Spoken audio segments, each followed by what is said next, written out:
Hey, what's up, everybody? Welcome back.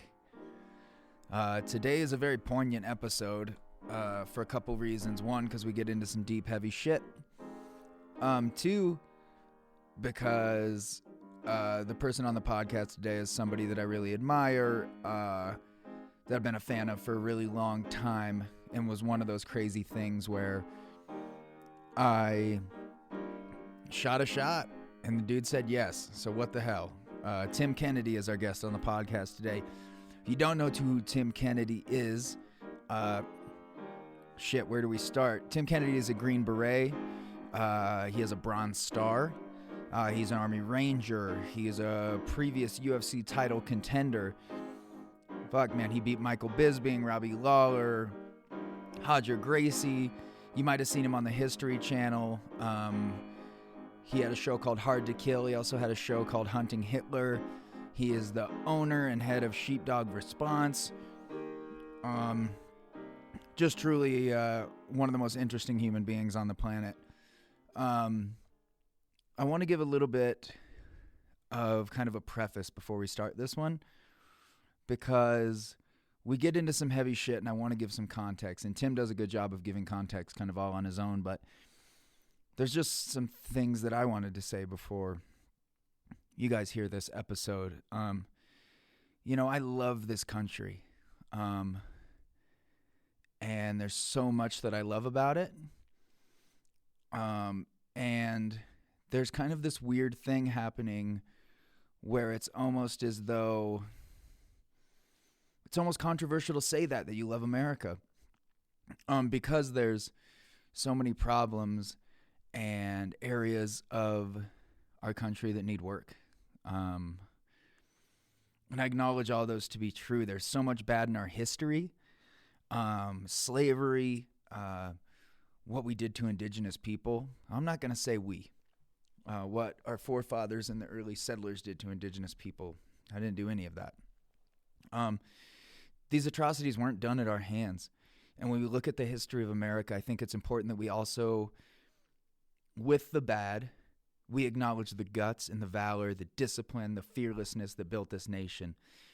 From the first settlers that came here, having 70% of their population wiped out to disease. To one guy smuggling some tobacco seeds, and boom, America was off and running. The other thing that I really love about this country, and on the next episode we have Impa Kasanganai, and his dad has one of these stories. The thing about America that's so fucking rad to me is we're the only country in the world that was solely built by immigrants from all corners of the earth. People came here from everywhere to follow their dream, and they did that because of the beautiful structure that the Constitution laid out, which gave people the freedom to chase those dreams. From all corners of the earth, people came here with nothing to follow a dream, with no hope other than making generational wealth, safety, and security. And while there are some fucked up parts of our history, I believe that the heart of everyday Americans, and the vast majority of us, we just want that safety, security, and generational safety and well-being and wealth. And I think that we're the most progressive. No, I know that we are the most progressive nation in history because I'm a huge history buff. Nobody's done it like us. And much like we can celebrate the life of Bob Marley and fully well know that he was a total womanizer and was dishonest with every woman in his life and had 8 children by, or I think 11 kids by 8 women. That could be wrong. Lots of kids by lots of different women. And we celebrate Tupac, even though he was a convicted rapist. And I don't know if, I don't know. He got convicted for it, but we can still celebrate the good and genius of his poetry.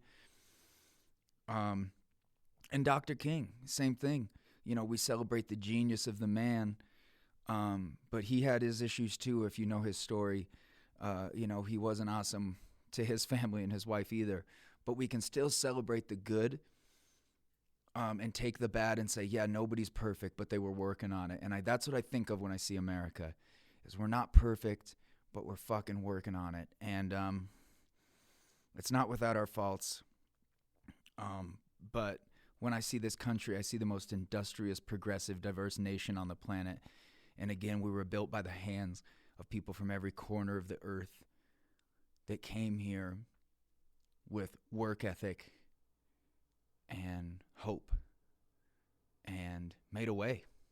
And, you know, all of us have those stories if you go back far enough. You ain't from here, but you're the generations before you came here, because the Constitution of the United States laid out a framework that if you came here with a work ethic and some balls, you could make a way. And that's all I got to say about that. Without further ado, here's Mr. Tim Kennedy. Tim Kennedy, welcome to the Satsang podcast. Hey. Dude, I can't believe you said yes. I'm really, really grateful that you agreed to talk to me. My pleasure. And you have an American flag behind you, so we're already off to a good start. Yeah, man. I would usually be in my office, but they closed my where there's also one of those, but they closed my kid's daycare. One of his teachers tested positive, so he's home for 2 weeks now. Oh. Yep. Well, dude, I feel like you and I could talk about a whole gang of stuff. You know, I'm really attracted to people's stories like yours because I'm a big proponent of living life and not spectating it. And I'm a big fan of intentional discomfort and discipline. And you're a really great example of that. But I really want to get your take on a bunch of current events. But let's start by just kind of telling everyone a little bit about yourself so they can kind of understand why you think what you think. All right. So right out of high school, I went to the fire academy and to EMT school and became a firefighter EMT. And I did that for 3 years until I was old enough to go to the police academy. While I was a firefighter and a police officer, I was finished my undergrad and started grad school. And then when I was 21 years old, 9/11 happened. And I enlisted in the Army as a Green Beret. While I was in college and a firefighter, a police officer, and now a Green Beret, I was fighting professionally as a mixed martial arts fighter. I fought for a variety of organizations, the WC, the IFL, Strike Force, and then ultimately for the UFC. I fought for a couple of world titles, ranked, top 2 in the world. And during my time in Special Forces, which has been 16 years now, I'm still in, and I'm still a Green Beret. Went to, Special Forces sniper school, to Ranger school, to Iraq, to Afghanistan, to Africa, all over South America in a variety of different roles, from advisors, counter human trafficking, obviously counterterrorism, went to war, part of the task force that killed Zarqawi. Then I started doing television while I was still fighting, and it's not real television because it was kind of reality. I would go and hunt Nazis all over South America, and then I ultimately had my own show on Discovery Channel called Hard to Kill, where I would go and do the hardest jobs in the world, and we would recreate the hardest day of those jobs and see if I survived that day.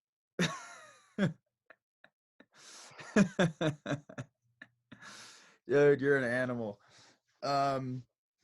So one thing that was really interesting is, it being September, I was thinking back a lot about, especially with the election coming up right now, I've been thinking a lot about post 9/11 and kind of how the country was, as I'm sure everyone was. You were obviously so moved that you joined the service.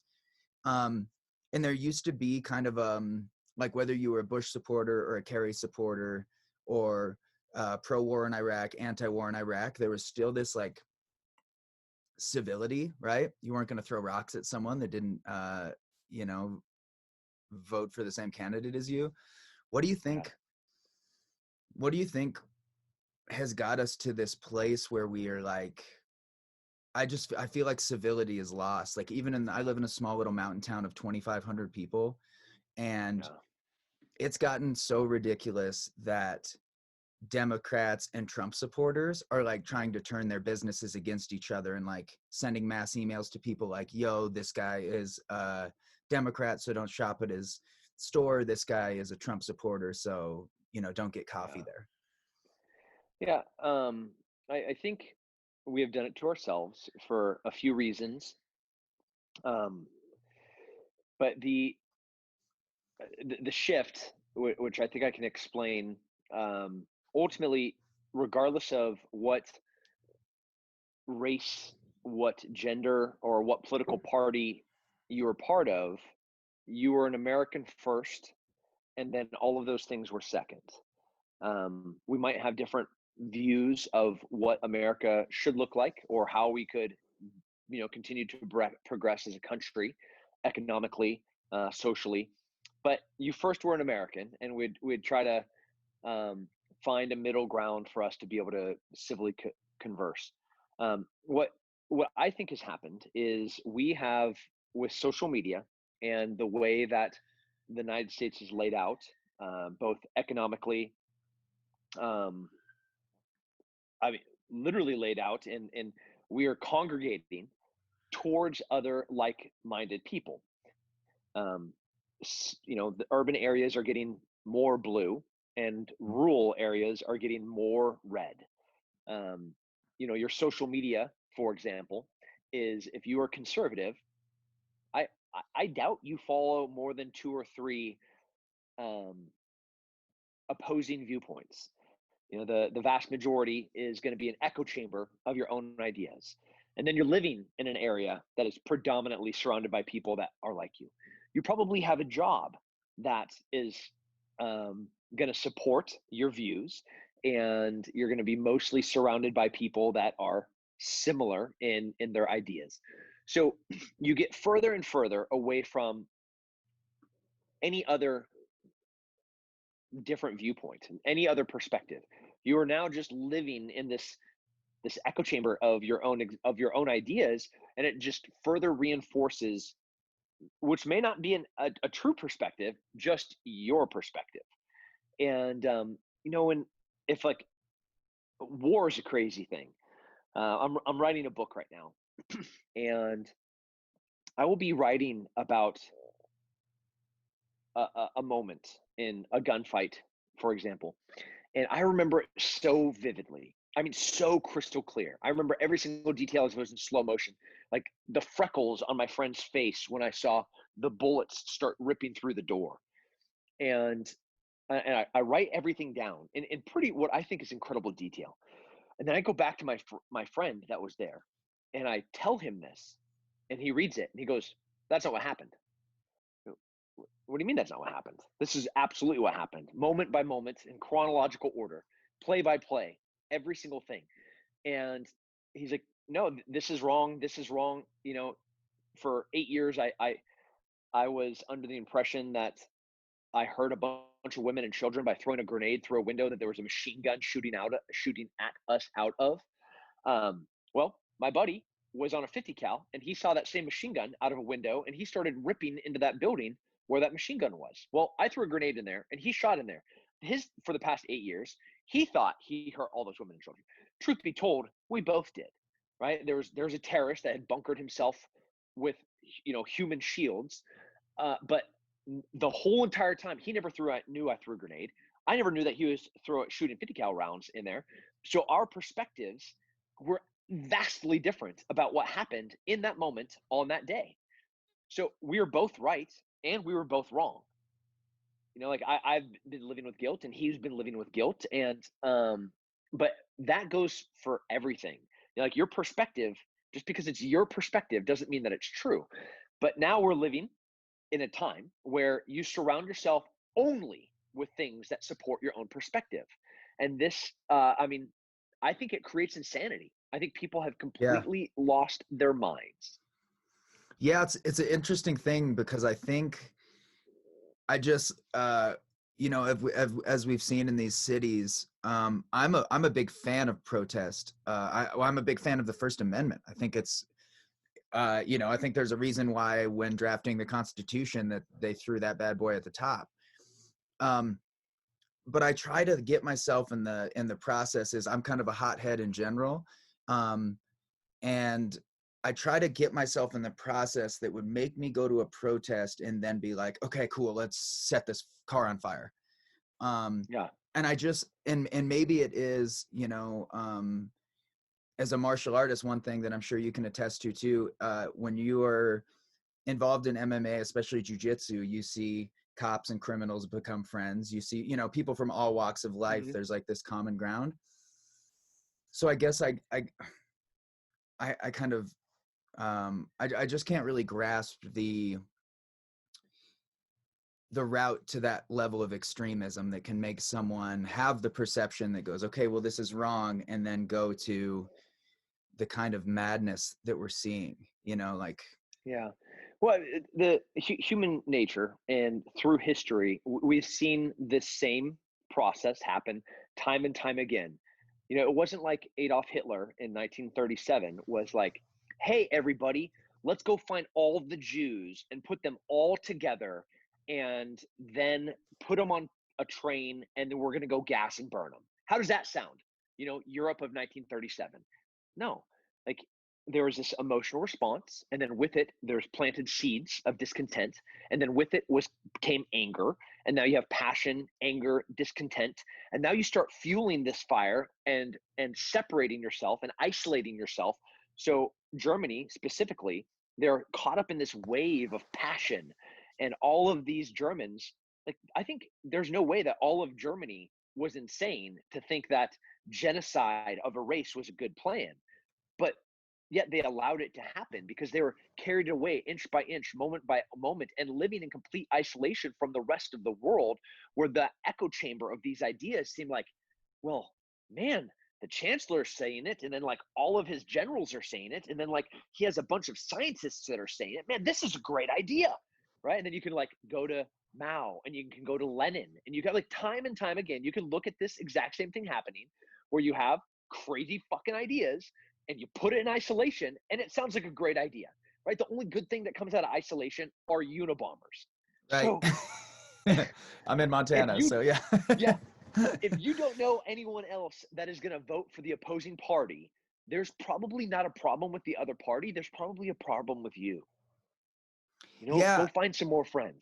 Yeah, well, I think that's a really interesting thing too. I'm a huge history guy, and it's so funny, man. Like, I don't have the attention span to watch, an episode of a sitcom, but I can watch a Ken Burns series from front to back, no problem. Ah, And I also went to school for American history, and I think there's this weird anti-American attitude that's kind of taken hold, where people don't it's not weird. It's strategic, and it has been purposefully planted. But speak go to on. that. Okay, well, yeah, I want you to speak to that, but um I think so much of it is there is this focus on all of the negative, right? Like when I just went through the American Revolution. um I do this every couple years. I start back at the first settlers and go through American history. Anywho, when I think of the courage and the balls that it took for everyone that was settled here to be like, no, dude, we're fighting England, and then to just get their asses handed to them the first 5 rounds of the fight and not be like, all right, fuck it, guys, let's just pay these taxes, but to Yeah. keep going. And the rebuttal is like, yeah, but some of them had slaves. It's like, well, fuck, dude, everyone had slaves then, and that was terrible. But, I think there's just this lack of knowledge of American history. So, like, as you're saying in Germany, if you're not super familiar with how Hitler systematically convinced everyone, yeah, like you said, he didn't just show up one day. It was like, guys, it's the Jews. We got to get rid of them.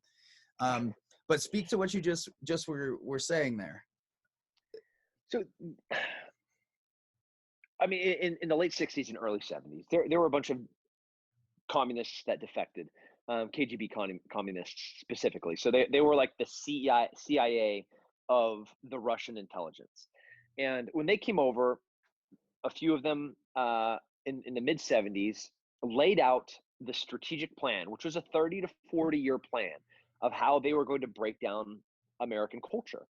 And from Lenin to Marxism to socialism, you can't break down a system unless you can show that the system is bad, right? You need the people to be like, yeah, this is bad. Like, we don't want to be part of something that is systematically horrible, right? Systematic racism. Not only does it exist now, but it has existed from the beginning, from the genesis of this country. And that's just not true. Absolutely. Like, maybe that is our greatest sin, that we weren't able to fix it immediately, but we fixed it pretty freaking fast. And we have been, when you read our founding documents, all men are created equal, right? And every single one of these things. And at the time, they were not treated equal, but they were created equal. And from that moment on, we have been persevering with absolute complete vigilance to make sure that those founding documents, that the vision and the dream that existed in them can come to fruition. Were we perfect in 1940? No, but we were better than in 1890, right? Were we perfect in 1960? No, blacks couldn't even vote, right? Like, hell, 20 years before that, we got women to vote, but we're still going the right direction. And then 1990, everybody's voting, but not everything's fair, right? So now we're like, okay, how do we fix this? How do we get fair for everyone? Like, are people starting at a detriment? How can we even the playing field? So then we do that. But at some point, we have to realize that I'm passionately against any form of entitlement whatsoever, because I think it negatively incentivizes somebody to not reach their full potential. If I have a bunch of soldiers, if I have 10 soldiers, and I go, okay, you 2 soldiers over there, you don't have to try as hard, even though you maybe had a harder time getting here, but now you only need to score 8 out of 10. They're only going to score 8 out of 10. They're never, even though they're perfectly capable of, scoring 100% and getting 10 out of 10, but they don't have to anymore. And by moving that bar lower, I have then not only have I insulted their capability and devalued who they are as individuals, but now they're never going to reach what they could have reached, which is the struggle of this beautiful thing, and the realization that those founding documents, our entire existence from 1776 to today, the goal has been to reach the dream of those documents. Yeah, I think what's tough again is that there is and maybe it is just a product of technology and the glamorization of wealth, but there is this kind of underlying sense of entitlement that makes people angry. Like, it's always kind of thrown in their face what others have. So there's all this built up anger of, well, I don't have that, and he got that because of this, or she got that because of this.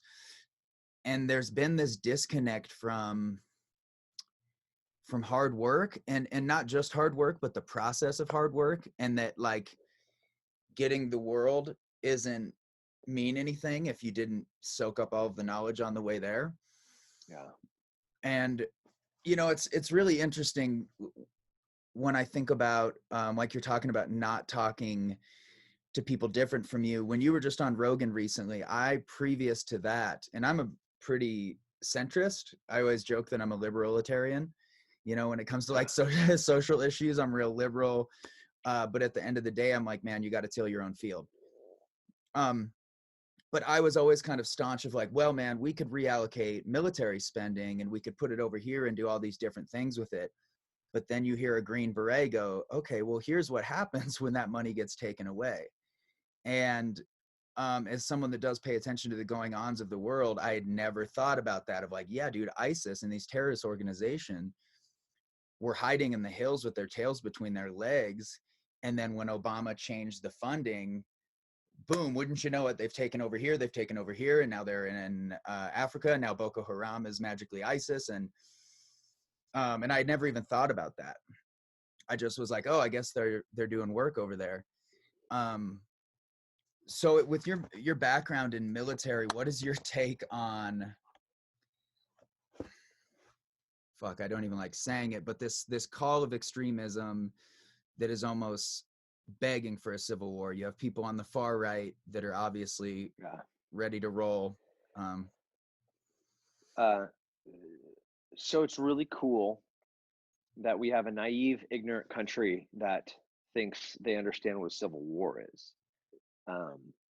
It's been a really long time since we had a civil war, and brother against brother, family against family, cousins against cousins. Thank God we don't have a geographic line that we could separate this country by our political affiliation. Um, I've been and fought in civil wars all over the world. Um, you could even argue at the beginning of the Afghanistan war was more similar to a civil war than it was a traditional um, counterinsurgency, because we were really fighting by, with, and through the Afghanis, trying to let the Afghanis fight for their own freedom. And all over Africa, in numerous places, I've been there for coups, and I've been there for revolutions and civil wars.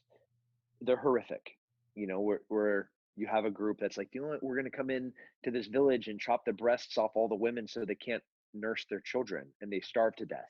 So we get, 2 for 1. And but then all the other villages hear of how horrible that was, as little babies starve to death, and the women are holding their babies but have no way to feed them, so they just hold their dying child. It's pathetic that we can't sit down and talk, right? Like, we're talking about civil war when it's like I wouldn't even say 1% are these extreme. Like, how do you know any Antifa guys? Never met one in my No, life. no, neither do I. And I know a lot of people.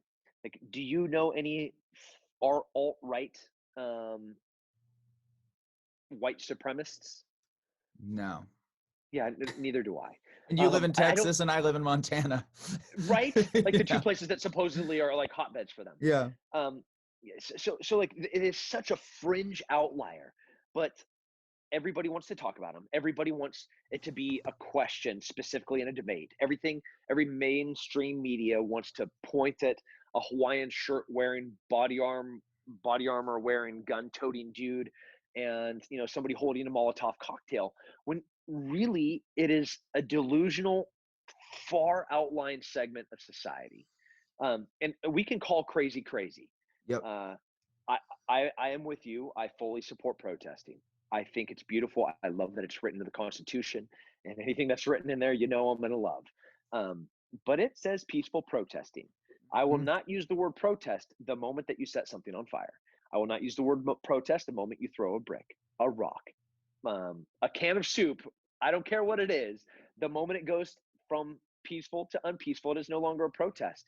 And unless you want to deal with me or been like me, you have to follow the intent of those documents was to peacefully protest and call crazy crazy. Like, Yep. when you see crazy, like, one of the most frustrating parts last night was I wanted to hear Joe Biden say Antifa's crazy, they're a bunch of terrorists. I wanted Donald Trump to sit there and say, do you know what? White supremacists are crazy. I don't support them.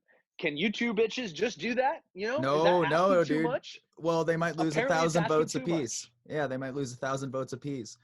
I actually missed the debates. We had it was either You go didn't to miss anything. yeah, that's what I heard. It was either go to Yeah. jujitsu or miss the debates, and I went to jujitsu and I got my purple belt last night. So I'm really glad I went to jujitsu. Congratulations. Thanks, man. That was a wise decision. Yeah. Decision. Yeah, I felt good about the choice.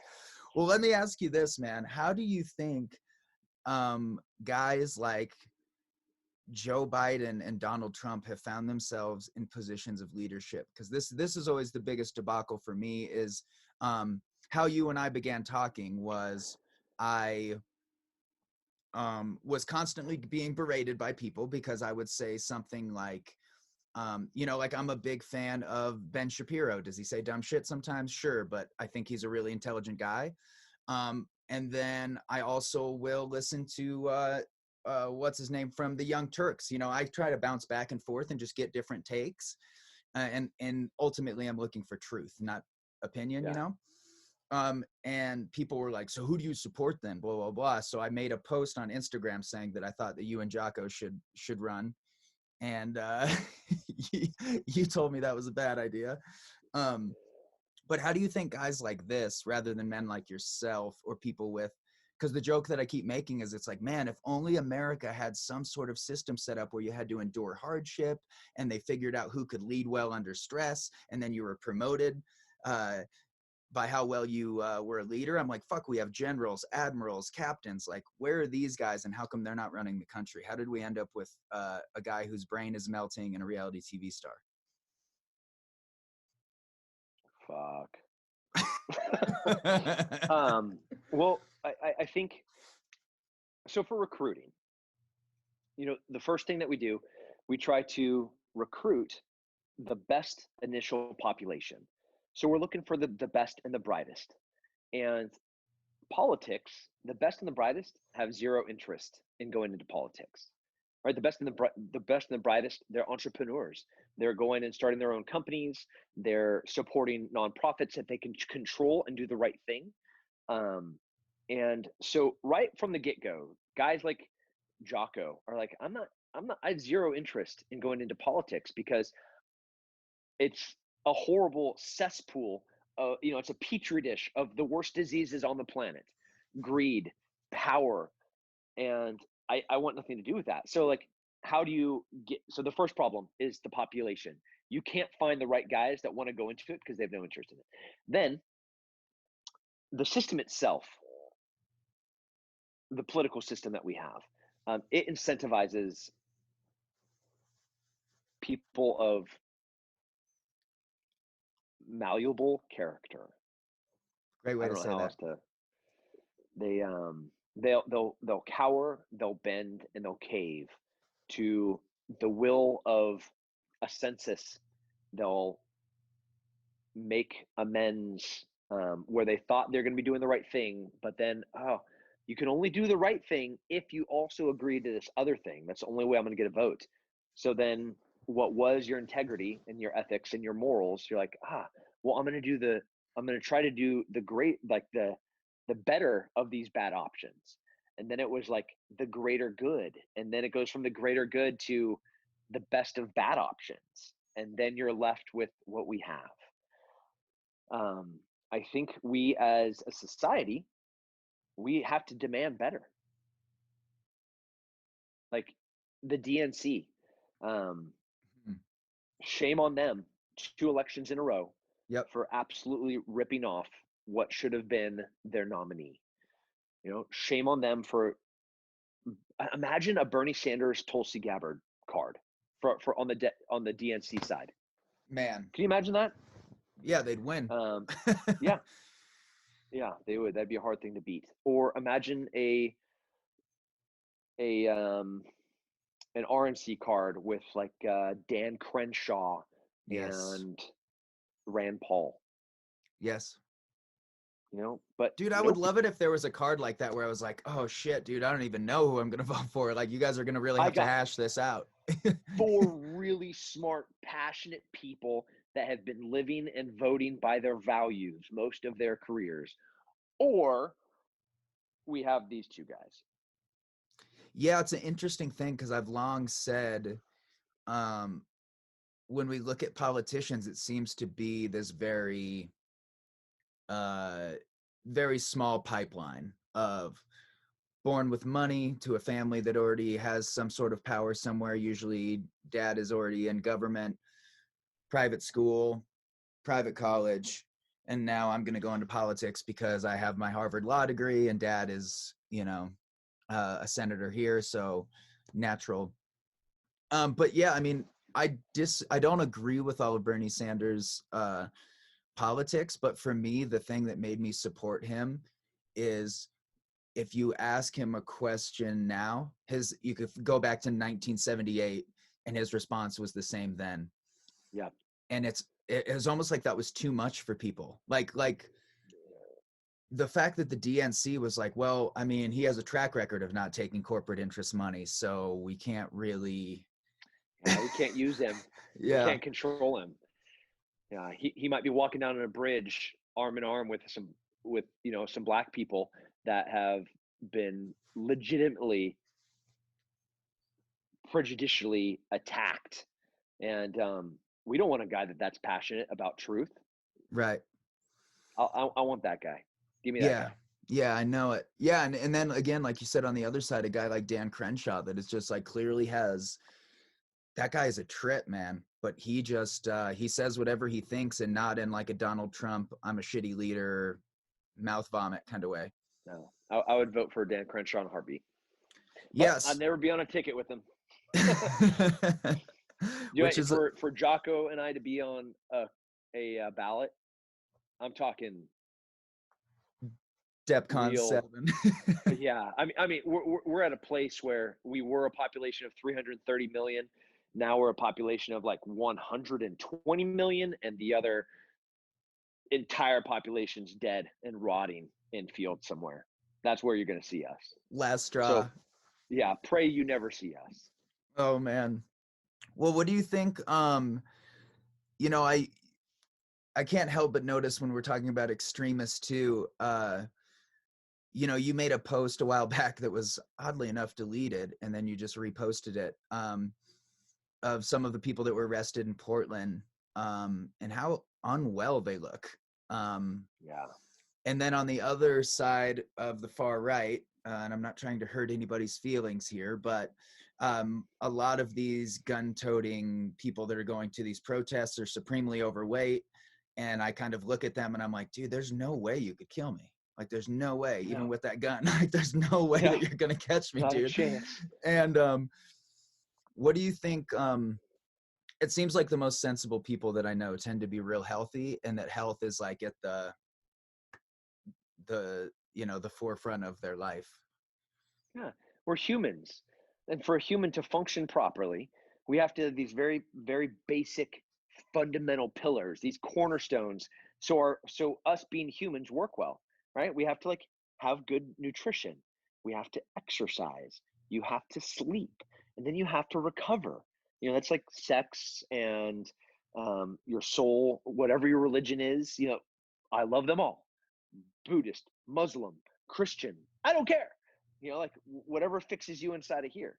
And when you look at these kind of far extremist groups, like they're missing 2 out of the 4 easy. You're like, bro, you got to get off the Cheetos and beer. That's not going to help you.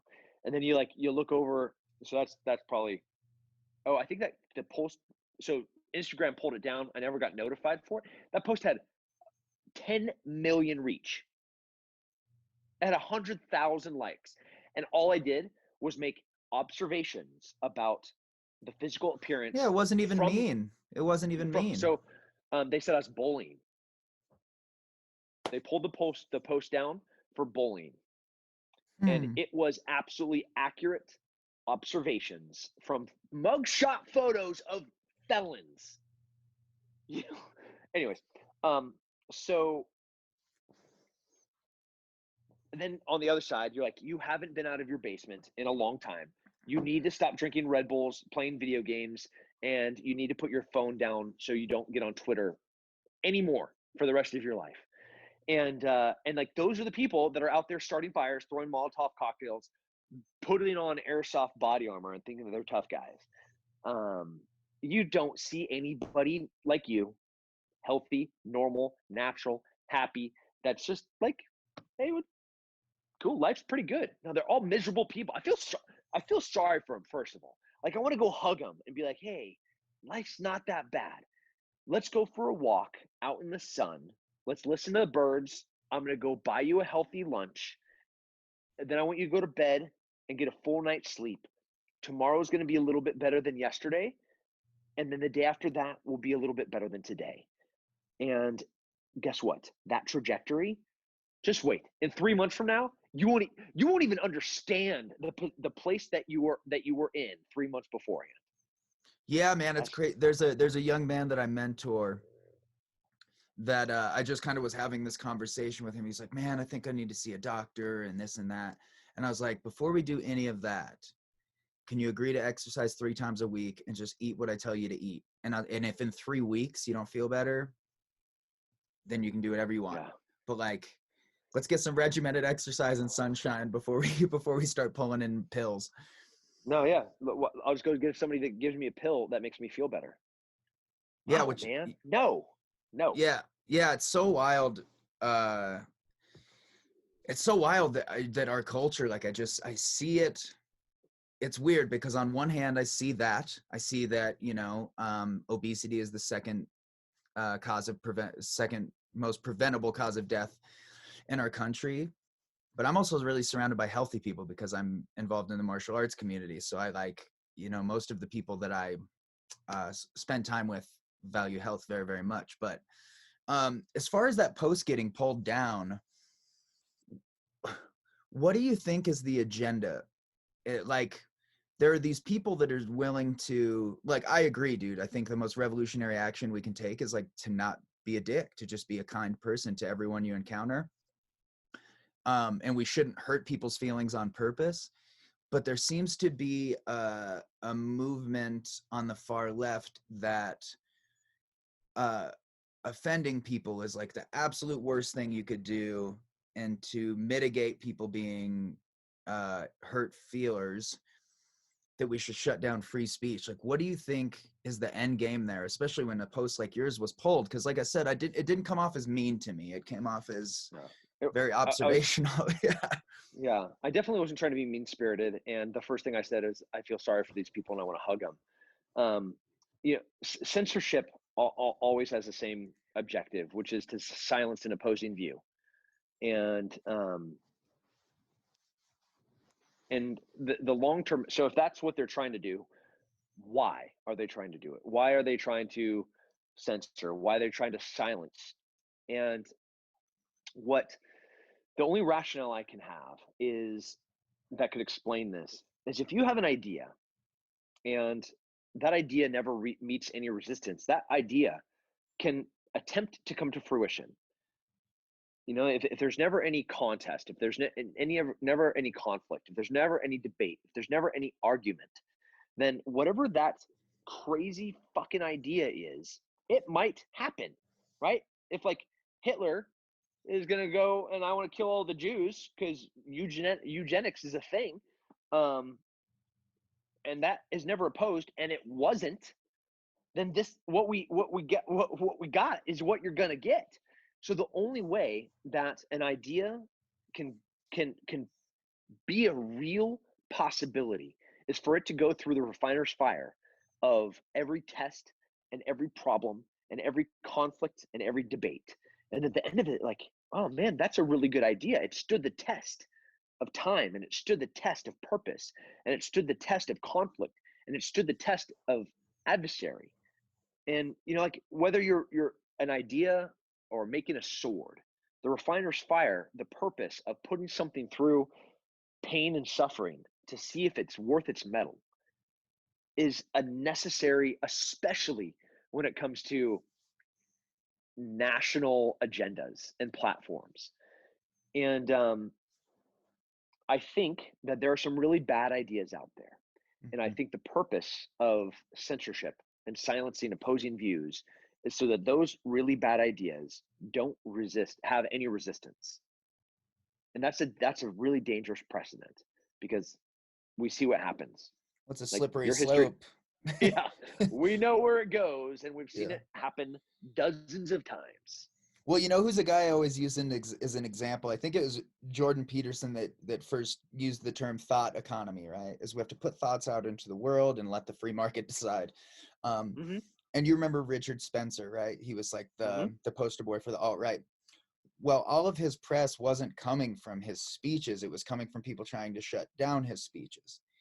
And people, again, breaking out fucking windows of libraries in Berkeley because they didn't want him to speak. It's okay, well, wouldn't you know it? as soon as that kind of died down and he was able to freely speak to people, where the fuck is Richard Spencer? Oh yeah, we let him talk, and the thought economy determined that his ideas were shit, and now he's probably back in his dad's basement drinking bourbon. Yeah. The idea that you want to suppress, I want stupid people to talk.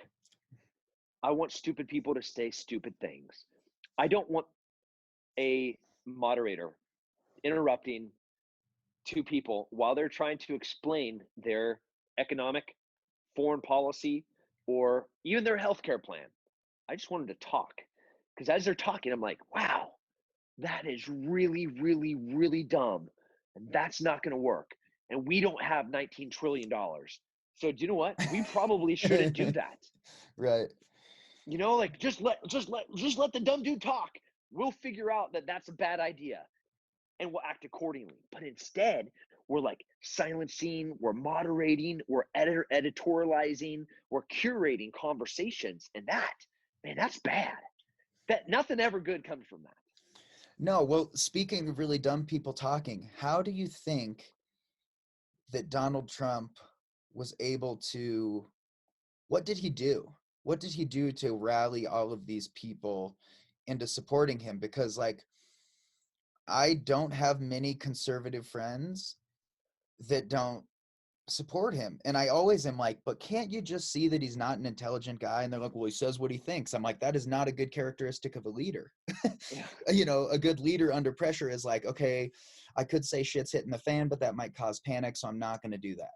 You know, like, how do you think he got all of this support? Right place at the right time was I think a big part. When Obama and Biden, ISIS is on the rise, economy is failing, high unemployment rate, and then in comes this charismatic reality TV star that is a billionaire that has successfully run, well, I mean, arguably run profitable businesses, Yeah. and he had this New York, man, I hate. I'm a Texan, and before that, I was from kind of Countryville, California. Yep. So that kind of brash bravado of like a New Yorker real estate mogul is really off-putting to me. Um, but I think a lot of people were like, "Wow, man, this guy has like energy and like like this New York charisma," and I was like, "Eh." Um, but I think it was just the right time. He was at the like had the right things to say at the right time in a really dangerous point of our history. And here we are 4 years later, and I don't know what I'm gonna do in November. I don't either, man. I might still write you in. Don't do that. um yeah, it's crazy that this is where we've landed with our choices, and that it's so the election is so close. What um what are some antidotes to this extremism? Like, how can people that don't have jujitsu and places where they're going to interact with different people, how can the average person find common ground?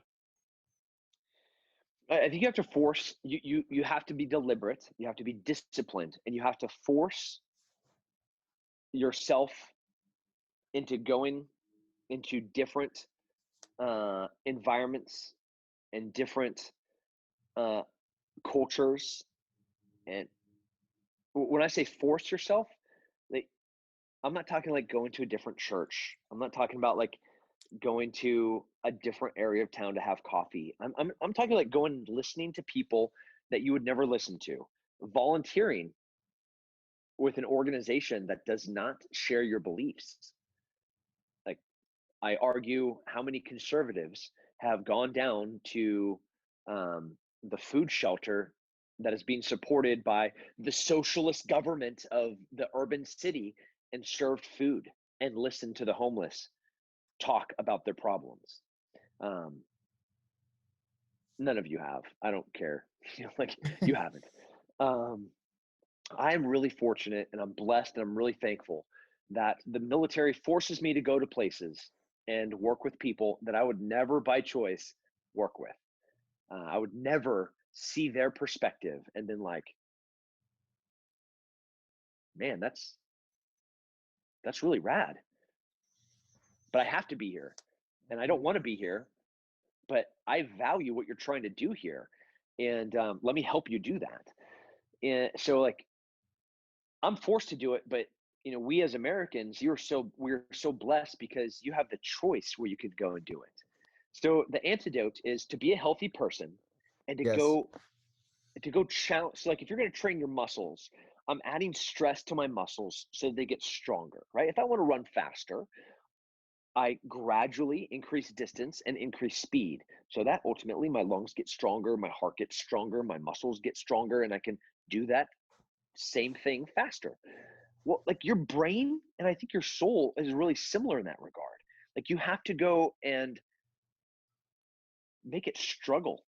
You have to put your own perspective and your own views to the test, and you have to challenge them.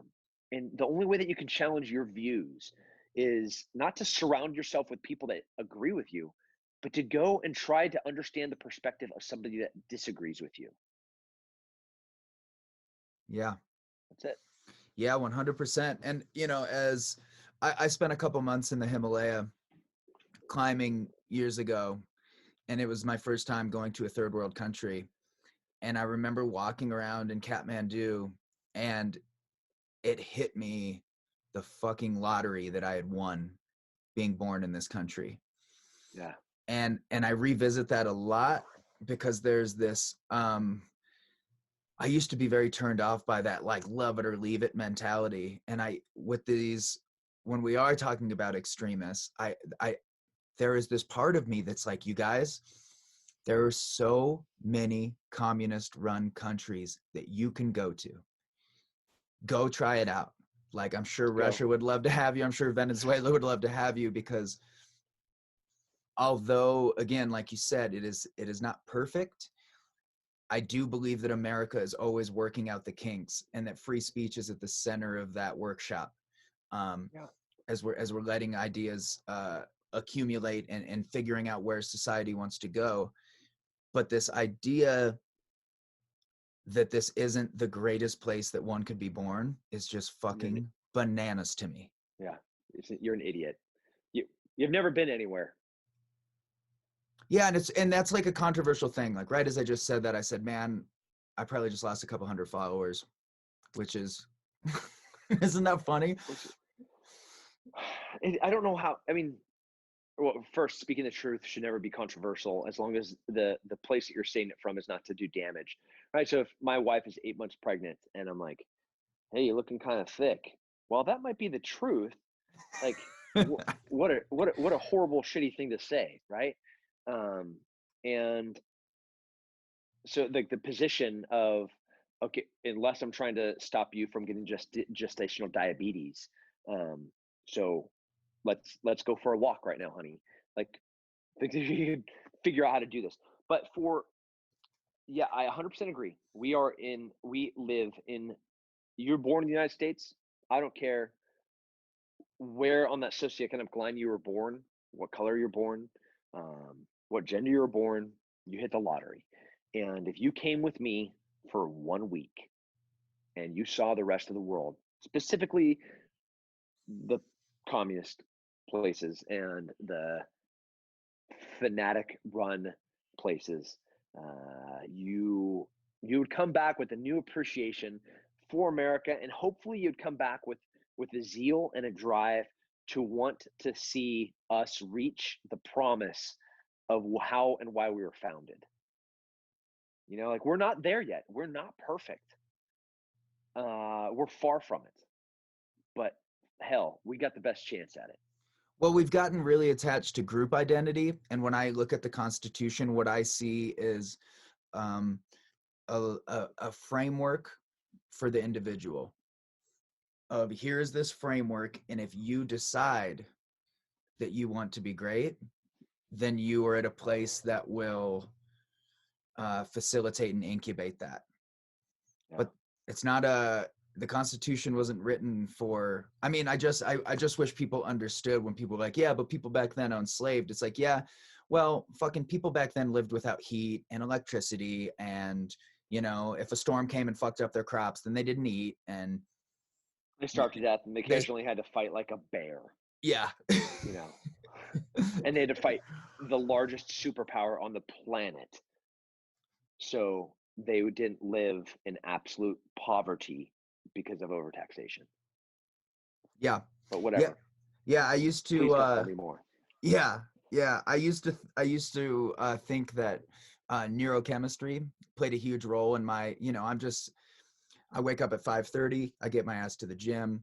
I'm home making lunches for my kids before anyone's even out of bed.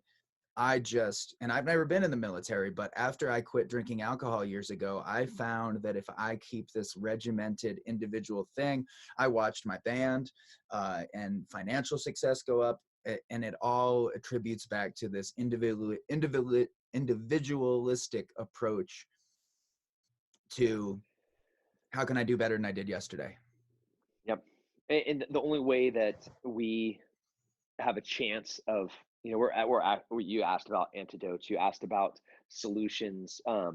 Really, unless the individual gets their shit together, unless the individual just starts taking ownership, individual responsibility of their own health, of their own finances, like you're never going to be in a position to argue about what the man is doing to you because you're too weak to stand a chance. But if we collectively, we're like, all right, we're pretty healthy, we're pretty jacked, let's go fix this problem. It's an easy problem to fix.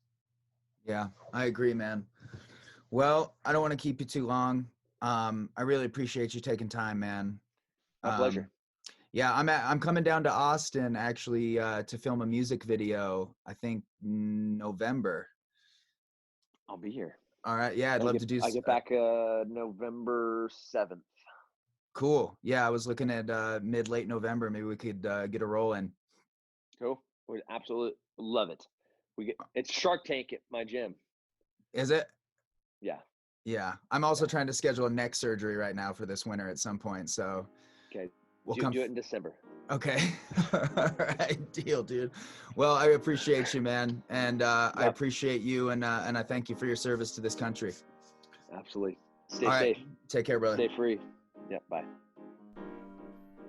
All right. I hope that you enjoyed listening to that conversation as much as I enjoyed having it. Like he said, man, the thing that's so rad about that, I don't agree with everything he said. Most of it I do, but some of it I don't. But I think what's cool to see is, right, there's the narrative that like all the military guys aren't against Bernie Sanders, and I hope you caught how honest and real Tim was. You know, especially just like hearing him talk about Bernie. That makes me happy to know that there is, pro-Second Amendment military dudes out there that know Bernie got fucked and know that he's a good, honest human being. Anywho, thanks again, Tim. Yeah, I don't know how to tell you how much I appreciate it other than saying I fucking appreciate it. Next week on the podcast, we have an up-and-coming UFC fighter who I believe undoubtedly is going to be a middleweight champion. Impa Kasanganai, and a great American story. His parents are from the Congo. His dad came here with $12 in his pocket, and now he's in Abu Dhabi with his son, who's 3-0 in the UFC, about to be 4-0. The kid is amazing. He's only been training 3 years, I think, at this point, and he's one of the most technically proficient fighters ever. He stays so safe. He's so smart. And his faith is really compelling to me. He really loves God, and I love that.